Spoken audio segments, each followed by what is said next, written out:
sih. Jadi di usia berapa kita bisa ngajarin tentang uang ke anak? Nah, jadi jangan nabung dulu gitu, karena terbukti ya di generasi kita nabung begitu dapat gaji kayak Hilang biasa terus nabung, nggak tabungannya. tahu ya, nggak tahu gitu mau kemana gitu. Jadi bukan dari nabung dulu sih. Jadi step pertama ngajarin uang ke anak sebenarnya nih, kalau anaknya udah ngerti ya.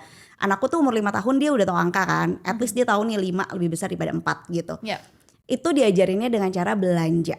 Jadi bukan nabung duluan tapi belanja duluan. Pas dia dapat THR lebaran nih, uang angpau lebaran, aku kasih tau dia misalnya nih uang kamu ada 500.000, kita ajak dia ke toko mainan.